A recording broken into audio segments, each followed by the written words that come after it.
Катэхеза ксяндза Андрэя Лысага пра святую імшу.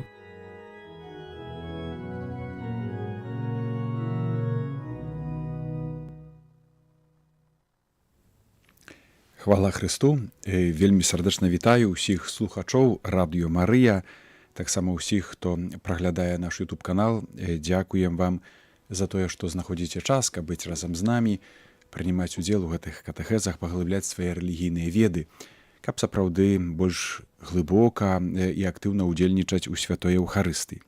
Запрашаю да малітвы, просім Духа Святога, каб напоўніў нашыя сэрцы, асвяціў наш розум, каб мы гэтую навуку з верай прынімалі. У імя Айца і Сына і Духа Святога. Амен.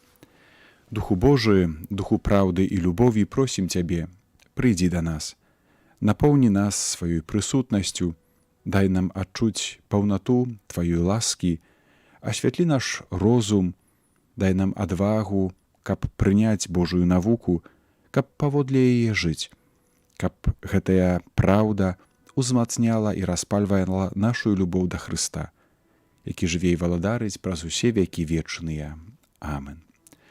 Дзякуй за супольную малітву. Запрашаю на чарговую катэхезу. Разважаем святую імшу, святую Еўхарыстыю, паасобныя часткі гэтай святой імшы. І ў апошнім часе некалькі катэхезаў было прысвечаных эўхарыстычнай малітве, чарговай эўхарыстычнай малітве.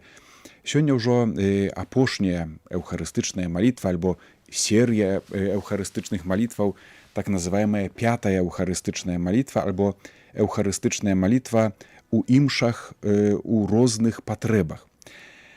На пачатку такі каротенькі гістарычны рыс і потым паспрабуем увайсці глыбей у дзве формы гэтай пятай эўхарыстычнай малітвы.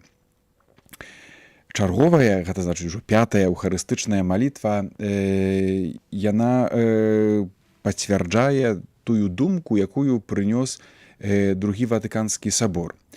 Падчас увядзення гэтых зменаў пасля сабаровых і аднаўлення літургіі, калі зацвярджаліся чарговыя эўхарыстычныя малітвы, з'явіліся таксама новыя, зрэдагаваныя для патрэбаў лакальных касцёлаў. Гэта тая адменная рыса, асаблівасць паўстання гістарычнага кантэксту пятай эўхарыстычнай малітвы. Гэтую з'яву матывавалі тым, што гэтая малітва дапамагала лепей пазнаваць таямніцу Еўхарыстыі і таксама выказваць веру касцёла сучаснай мовай. Былі малітвы гэтыя створаныя, так як і гэтая пятая малітва, яна была створаная па прычыне канкрэтных патрэбаў і акалічнасцей менавіта ў лакальным касцёле. Біскупскія канферэнцыі маглі звяртацца з просьбай аб зацвярджэння новых тэкстаў малітвы, і калі была такая патрэба, то апостальская сталіца з клопатам аб еднасці зацвярджала гэты тэкст і уводзілася ён у жыццё ва ўсім касцёле. Такая працэдура, пра гэта мы чулі ўжо раней. Эўхарыстычная малітва, пра якую ідзе гаворка, паўстала ў Швейцарыі з нагоды сінадальных абрадаў, якія трывалі ў гэтай краіне, ў гэтым касцёле. Яны мелі вялікае значэнне для ўсяго мясцовага касцёла, і адсюль з'явілася думка ў біскупаў, у гэтых сінадальных айцоў, каб загадненні гэтага сіноду, тыя тэмы, якія былі там парушаныя, знайшлі сваё адлюстраванне таксама і ў эўхарыстычнай літургіі. Гэтую малітву, пятую эўхарыстычную, апрацавала літургічная камісія з Швейцарыі, якую узначаліў абат бенедыктынцаў Георг Хольцхер. Праект быў прадстаўлены кангрэгацыі Божага культу ў Рыме, якая зацвердзіла яе 8 жніўня 1974 году. І першы раз яе ўжылі падчас літургіі святой імшы ўжо месяц пазней, 8 верасня таго ж 1974 году, на паседжанні пленарнага сходу швайцарскага сіноду. Потым яе перавялі на нямецкую, на італьянскую мову, на французскую, тыя мовы, якімі карыстаюцца ў Швейцарыі. Не было, аднак, версіі на лацінскай мове. Пасля заканчэння сіноду гэтая малітва ўжывалася толькі ў Швейцарыі, але яе ўплыў разыходзіўся таксама ў замежжа.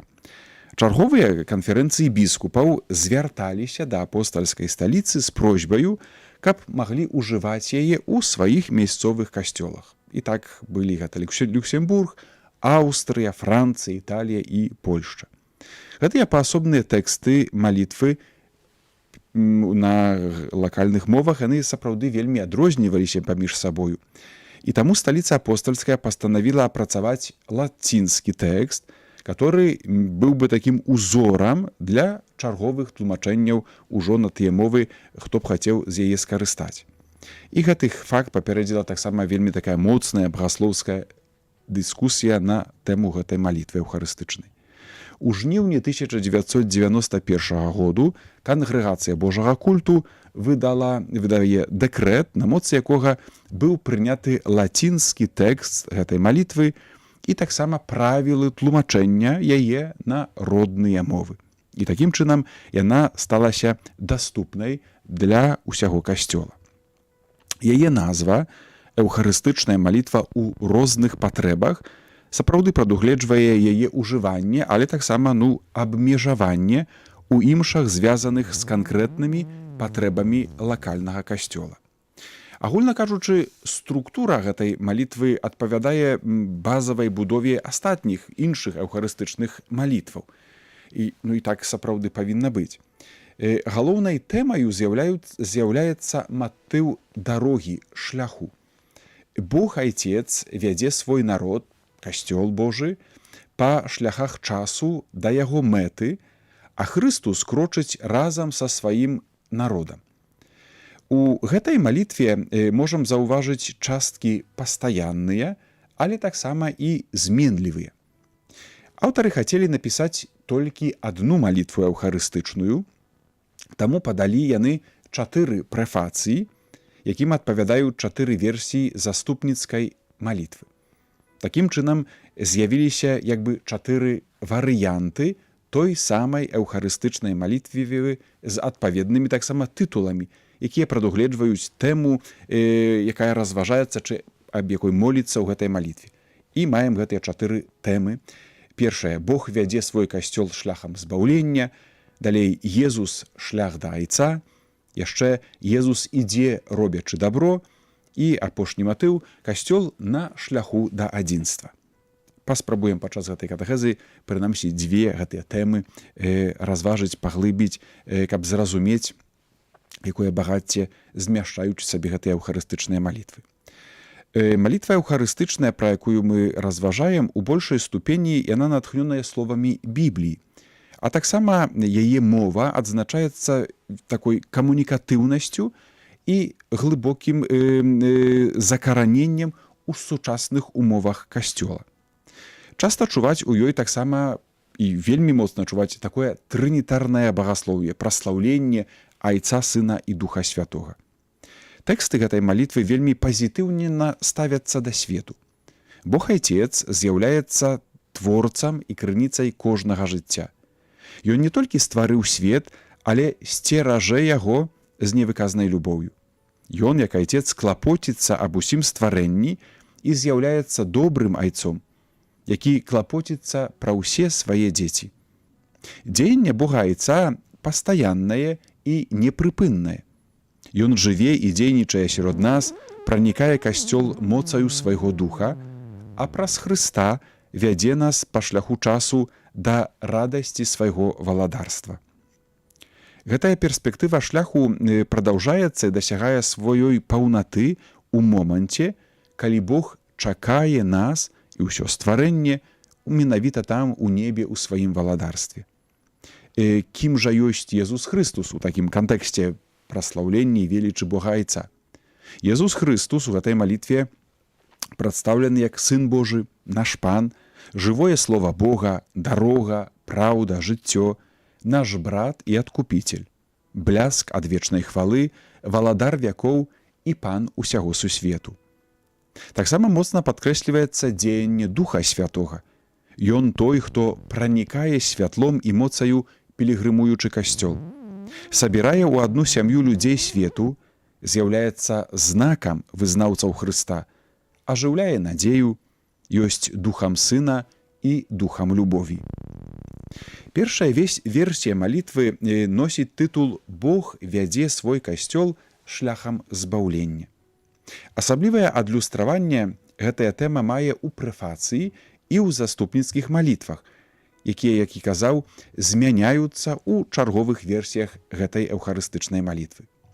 Эмбалізм прэфацыі, гэта тая зменная частка, гаворыць пра Божую апеку над кожным чалавекам і пра яго прысутнасць у асабістым жыцці кожнага чалавека. Чытаем так. «Ты ніколі не пакідаеш чалавека, якога стварыў мудра і з любоўю, але твой провід заўсёды дзейнічае сярод нас». Канец цытаты. У гэтым месцы прыгадваецца факт з гісторыі выбранага народу, што Бог старога запавету вёў народ, блукаючы на пустыні, і даваў адчуць сваю моц і сваю прысутнасць. Павучаў народ праз прарокаў і праз іх перадаў ім сваё слова.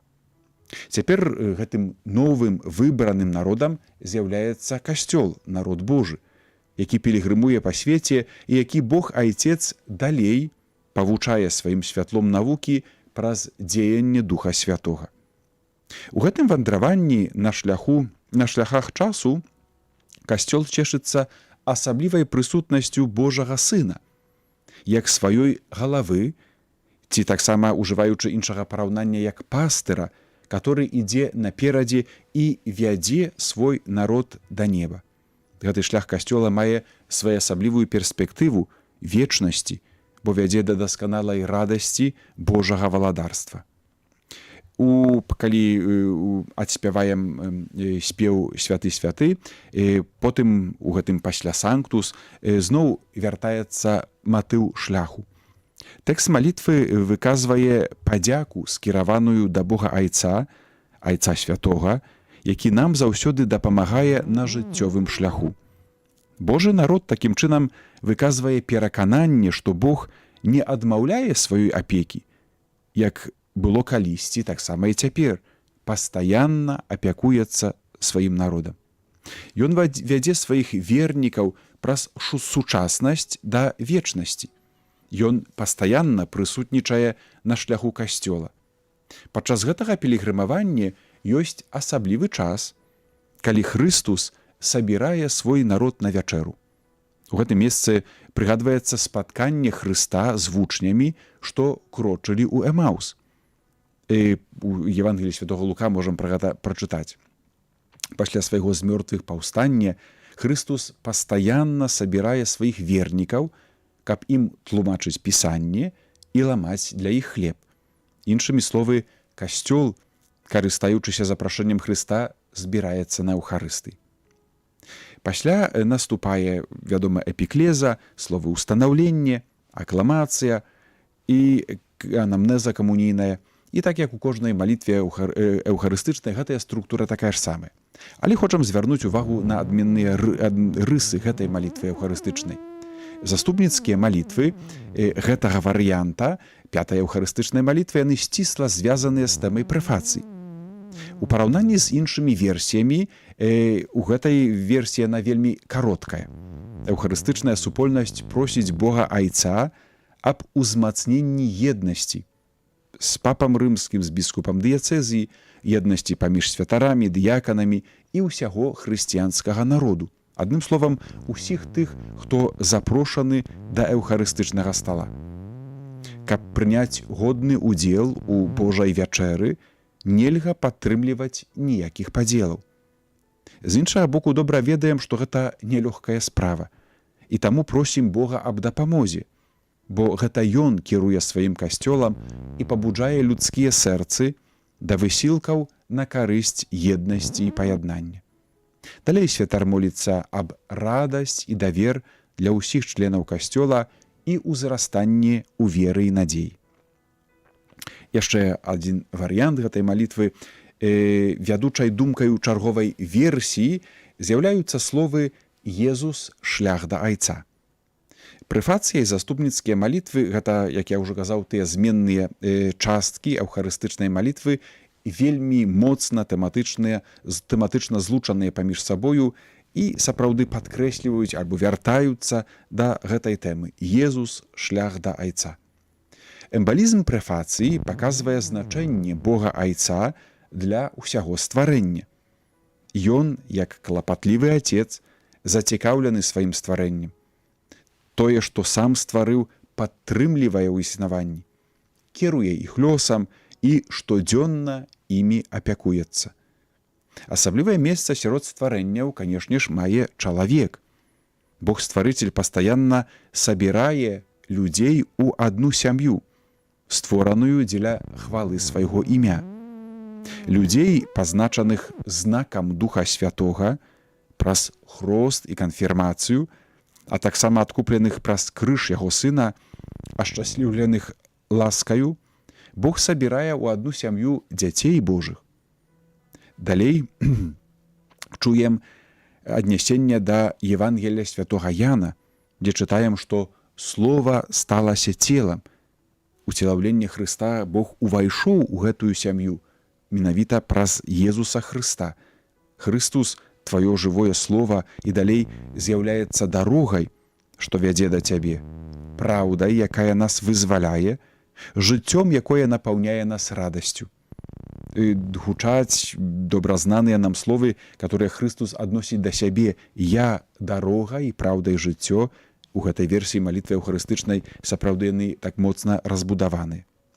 У эпіклезе чуем просьбу да Бога Айца аб спасланні Духа Святога на дары касцёла, хлеба і віна.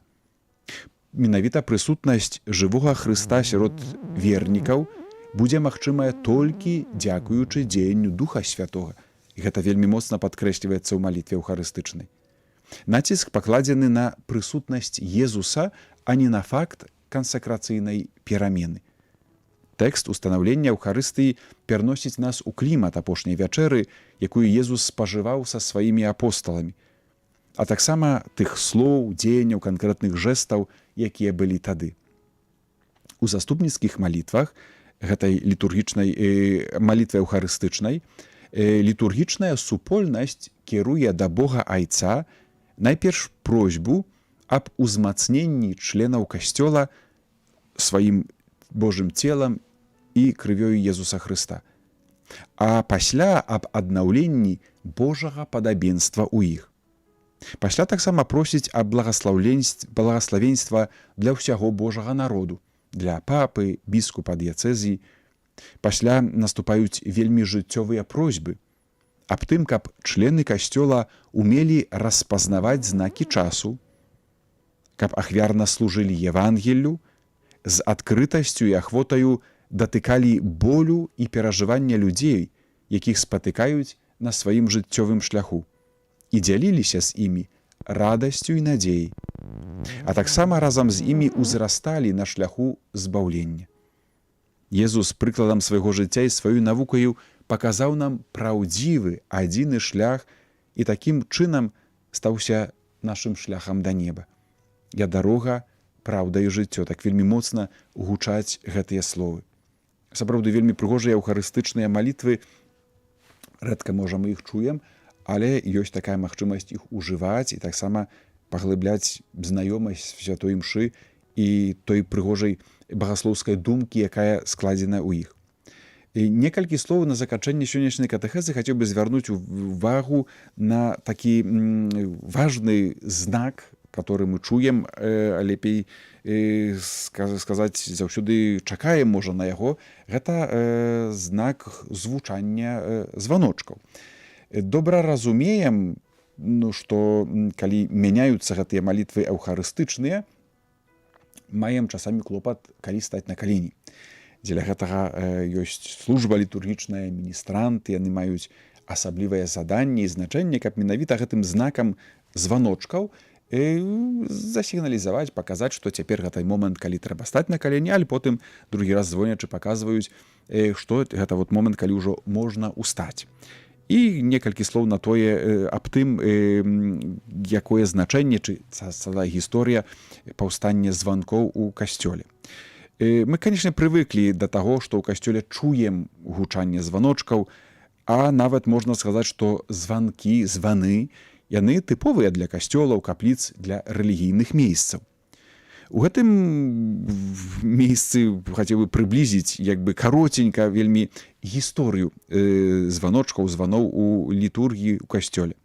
Ад 12 стагоддзя знаныя званочкі, якія даюць знакі ў касцёле, каб аб нечым паведаміць людзей.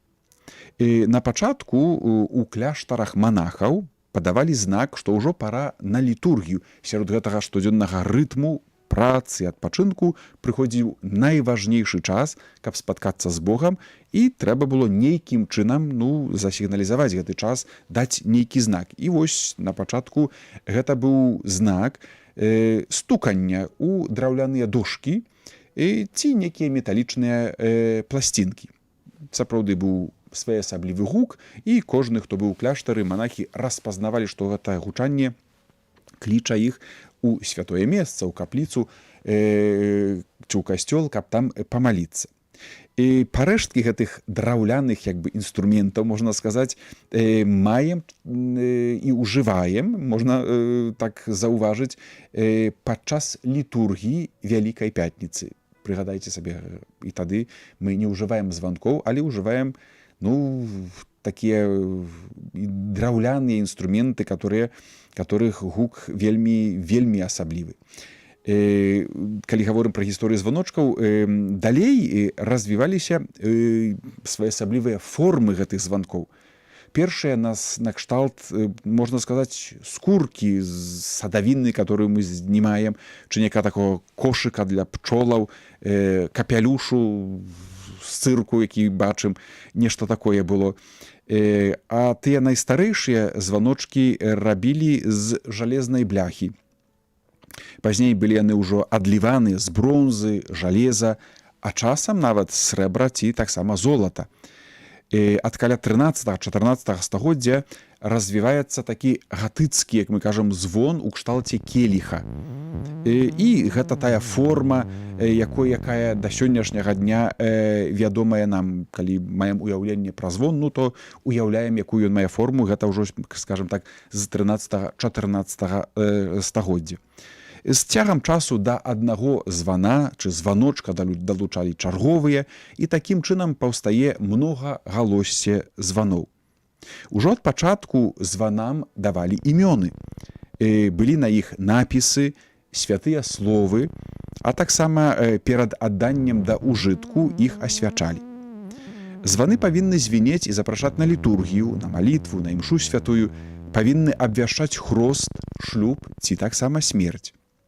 Гучаць яны ў хвіліну радасці і падзякі, але таксама перасцерагаюць у часе пажару, паводкі, непагоды. У мінулым меншы звон на сярэдзіне даху чи маленькай вежы касцёла, называецца сігнатура, гучаў падчас Евангелля і перамянення. Ён прыпамінаў усім жыхарам, не толькі тым, хто быў у касцёле на літургіі, але таксама астатнім, хто быў дома чи дзесьці ў працы, што цяпер Хрыстус жывы сярод нас у сваім слове і ў сваім сакраменце. У сярэдневякоўі таксама цанілі званы так моцна, што званарамі маглі быць толькі святары. Не мог кожны, хто хацеў чи умеў пазваніць, толькі святары. І ў касцёле аж да апошняй літургіі яшчэ былі так называемыя ніжэйшыя пасвячэнні. Астарыят гэта называецца, і адным з абавязкаў астарыюша было званенне ў адпаведныя моманты ў званкі. У нашай адпаведнасці, скажем так, клерык ужо меў права званіць у гэтыя званы. У сучаснай літургіі таксама прадбачаны моманты, калі падаюцца сігналы званочкамі. Ёсць званочкі алтарныя, гонг, але таксама сігнатурка, гэта той большы звон, который дзесьці вісіць каля сакрыстыі, калі імша, працэсія ці нейкае набажэнства выходзіць, звоніцца ў гэтую сігнатуру. Гэтыя гукі прыгадваюць вернікам сапраўды, калі ўкленчыць, калі ўстаць, і падкрэсліваюць, абмяжоўваюць, сігналізуюць гэты найважнейшы момант падчас усяе літургіі. Алтарныя званкі маюць сапраўды практычнае значэнне, а не толькі такое упрыгожванне, імі звоняцца не для прыгажосці, не для красаты, але яны маюць практычнае значэнне. І добрае ўжыванне адпаведнай літургіі вельмі дапамагае вернікам. Бываюць сапраўды розныя традыцыі. Хтосьці пытаецца, як трэба званіць. Літургічныя дакументы, кнігі літургічныя, яны не паказваюць, як трэба званіць. 1 раз, 5, 7, круцячы званкі, чы так іншым спосабам іх звонячы. І таму розныя мясцовыя традыцыі мы чуем, што часамі ў розных касцёлах па-рознаму гэтыя званкі гучаць, звоняцца. Але сутнасць тая самая, каб паказаць вернікам, што гэта цяпер вельмі важны момант, который трэба заўважыць паставай свайго цела, адпаведна ўкленчыць, ці таксама ўстаць.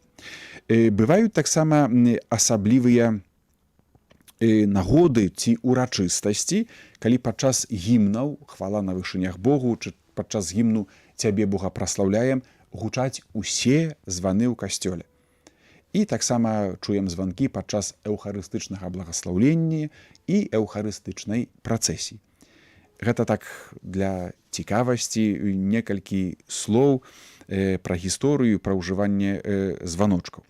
Дзякую вам за ўвагу, вельмі сардэчна жадаю, каб наш удзел у святой імшы сапраўды быў глыбокім, каб мы, слухаючы словы літургічнай эўхарыстычнай малітвы і таксама заўважаючы тыя розныя знакі, умелі ўбачыць прыгажосць, але перш за ўсё прысутнасць Пана Бога і яго любоў да кожнага з нас. Такога глыбокага ўдзелу ў Эўхарыстыі усім нам жадаю. Дзякуй за ўвагу. Яшчэ раз хвала Христу.